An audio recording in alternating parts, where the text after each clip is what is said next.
तो homologous chromosomes को समझने से के बाद हम आते हैं अपने मेन कॉन्सेप्ट एलील्स की ओर, जिसे हम हिंदी में युग्म विकल्पी भी कहते हैं।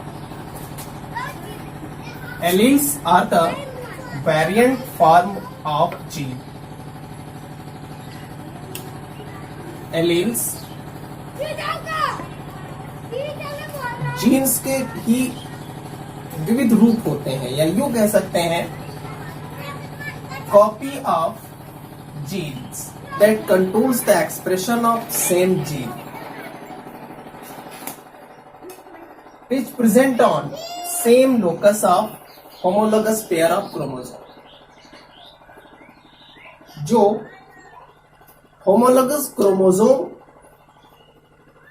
के उसी लोकस पर स्थित होते हैं, एलील्स कहलाते हैं। लोकस क्या होता है? A place on homologous chromosome at which alleles are found. Homologous chromosome का वह स्थान जहां पर एलील्स प्रेजेंट रहते हैं, उस स्थान को हम लोकस कहते हैं। जैसे दो अलग अलग डायग्राम्स के थ्रू हमने आपको समझाने का प्रयास किया है। ये दोनों ही होमोलॉगस क्रोमोसोम्स हैं। एक पैटर्नल है और दूसरा मैटरनल है।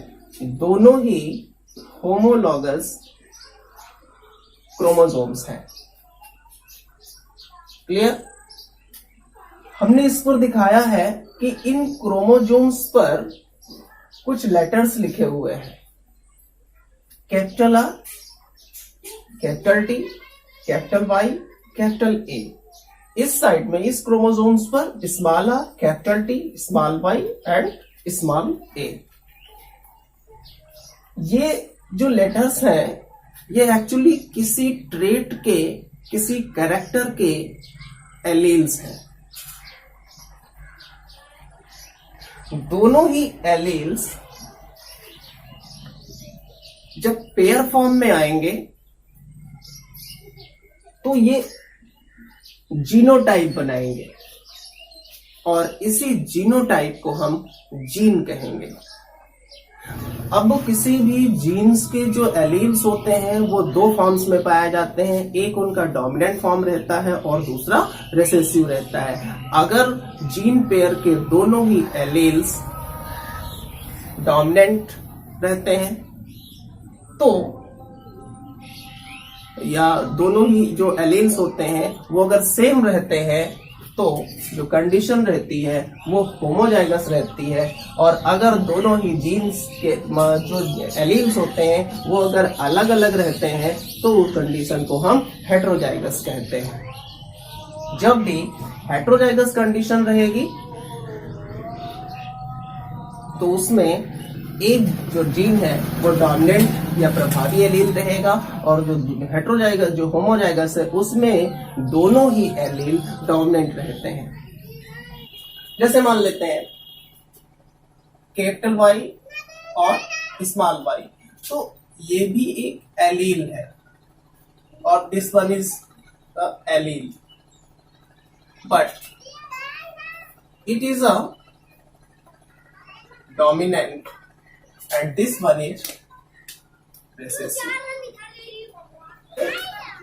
जो डोमिनेंट एलील है कैपिटल वाई, वो होमोजाइगस और हेटेरोजाइगस दोनों ही कंडीशंस में अपने आप को एक्सप्रेस करेगा, लेकिन जो रिसेसिव जीन है वो केवल होमोजाइगस कंडीशन में ही एक्सप्रेस हो पाएगा। जैसे capital Y, small Y and capital Y, तो ये इसकी होमोजाइगस कंडीशन है। इसमें भी इसका येलो कलर आएगा और इसमें भी कैपिटल वाई डोमिनेंट होने की वजह से इसमें भी कोटिल्डॉन्स का जो कलर रहेगा वो येलो रहेगा। लेकिन स्मॉल वाई ही एक ऐसी कंडीशन है, होमोजाइगस कंडीशन है, जिसमें इसका कलर ग्रीन रिप्रेजेंट हुआ। तो ये इसका फिनोटाइपिक प्रेजेंटेशन हुआ। तो हमने यहाँ पर देखा कि जो ट्रेट्स का जो वेरिएबल डिफरेंस, जो उसका एक्सप्रेशन रहता है, वो डिपेंड करता है कि उसमें एलील्स कौन से। एक डिफरेंस के थ्रू हम समझ सकते हैं जीन और एलील्स में। Gene is a portion of DNA. Gene, अगर ये एक डीएनए है और इस डीएनए पर कुछ कैरेक्टर्स, कुछ ट्रेड्स हैं, तो अगर इतने पार्ट ऑफ डीएनए पर जीन या कैरेक्टर ट्रेड्स हैं, तो केवल इतना part of DNA is called gene. हम केवल इस डीएनए के इतने भाग को जीन कहेंगे। A gene is a portion of DNA.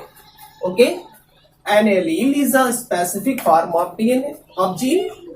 Allele क्या है? उस जीन का एक विशिष्ट रूप होता है। दूसरा, अ gene is responsible for expression of trade.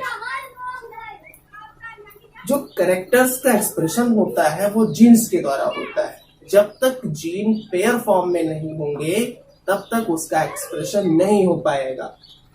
ठीक है, लेकिन जो एलील्स होते हैं वो उस प्रकट होने वाले ट्रेड्स में वेरिएशंस के लिए रिस्पॉन्सिबल होते हैं। ठीक है, जैसे अभी हमने एग्जांपल के थ्रू समझा कि अगले आने वाली जनरेशन में जो कलर ऑफ कॉटिलिडन रहेगा वो येलो रहेगा या ग्रीन रहेगा।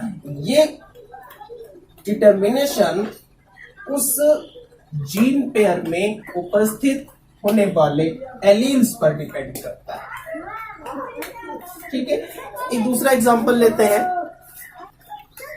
ABO blood group in human. तो ह्यूमन में जो ब्लड ग्रुप है उसका एक्सप्रेशन या उसकी इनहेरिटेंस तीन जीन्स, 3 एलील्स पर डिपेंड करती है, और वो एलील्स होते हैं IA, IB और IO। तो ये इसके एलील्स हो गए। अब मान लेते हैं AIA एलील,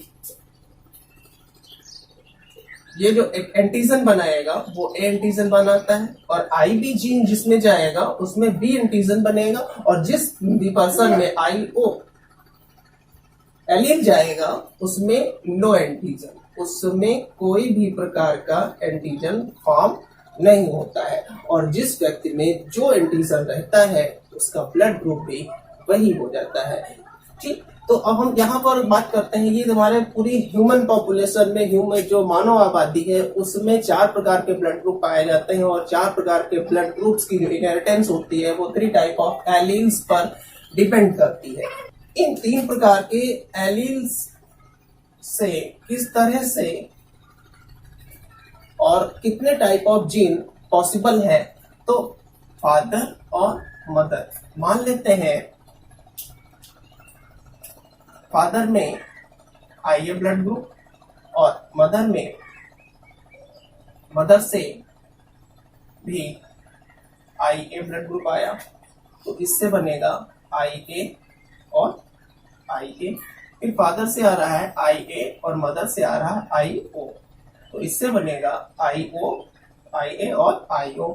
इसी तरीके से अगर फादर से IB और मदर से भी IB, तो जो जीन बनेगा वो IB, फादर से IB और मदर से IO, तो जो जीन बनेगा वो IB, और फादर से IA, मदर से IB, तो जो जीन बनेगा वो IA और IB, फादर से IO, मदर से IO, तो जो जीन बनेगा वो IO और IO।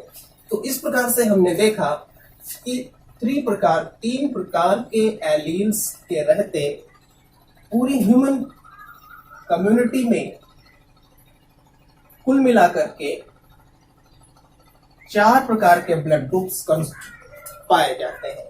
अब चूंकि IA जीन और IB जीन ये दोनों ही डोमिनेंट है, ये क्या है, ये भी डोमिनेंट है और IB भी डोमिनेंट है, और साथ ही साथ में IA और IB ये दोनों ही एक दूसरे के डोमिनेंट हैं, दूसरे पर डोमिनेंट रहते हैं। तो इस प्रकार से, लेकिन IO जो है वो रिसेसिव रहता है। ये क्या है, रिसेसिव है। तो इस यहाँ पर हम देखते हैं दोनों ही होमोजाइगस तो ये ब्लड ग्रुप ए। आई ओ यहाँ पर रिसेसिव है, आई ए डोमिनेंट है, तो ये भी ब्लड ग्रुप ए। कुल मिलाकर के जो एंटीजन बनेगा वो ए बनेगा और उसका ब्लड ग्रुप भी ए हो जाएगा। Similarly I B is dominant, both are dominant gene, तो homozygous B. I B I O पर डोमिनेंट है और रिसेसिव है, तो यहां पर भी जो एंटीजन बनेगा वो बी बनेगा, तो इस तरह से जो ब्लड ग्रुप रहेगा वो बी हो जाएगा। थर्ड वाले में हम देखते हैं आई ए और आई बी दोनों एक दूसरे के कोडोमिनेंस है, इसलिए यहाँ पर जो एंटीजन बनेगा वो दोनों टाइप का रहेगा, ए एंड बी दोनों ही एंटीजन बनेंगे और इसलिए जो ब्लड ग्रुप है वो ए बी हो जाएगा। फोर्थ में आई ओ और आई ओ के जो जीन पेयर बन रहा है आई ओ, तो ये दोनों ही आईओ रिसेसिव है, लेकिन जब आईओ एलील के साथ जा करके जीन कॉम्बिनेशन में आएगा तो वो डोमिनेंस होकर के स्वयं को प्रदर्शित कर पाएगा और इस तरह से यहाँ पर नो एंटीजन, कोई एंटीजन ना बन पाने के कारण जो व्यक्ति का जो ब्लड ग्रुप है वो ओ हो जाएगा। तो इस प्रकार से हमने मल्टीपल एलील्स के एग्जाम्पल में देखा कि ह्यूमन पॉपुलेशन में तीन टाइप के जीन्स, तीन प्रकार के जो एलील्स होते हैं उनसे किस तरह से और कितने टाइप के ब्लड ग्रुप्स इस तरह से बन जाते हैं। तो सीधी सी बात हो गई कि जो एलील्स होते हैं alleles are responsible for the variation in the phenotype of that trait. Okay, the term allele as well as gene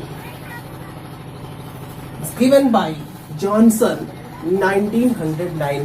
specially जो एलील टर्म है वो 1909 में जॉनसन के द्वारा दिया गया था, लेकिन जो जीन टर्म है वो भी जॉनसन के द्वारा ही दिया गया था। तो उम्मीद करते हैं कि वीडियो आपको पसंद आई होगी, आप एलील्स को अच्छे से जीन्स से डिफरेंशिएट कर पाए होंगे। अगर वीडियो अच्छी लगी हो तो लाइक करें और हमें कमेंट्स में बताएं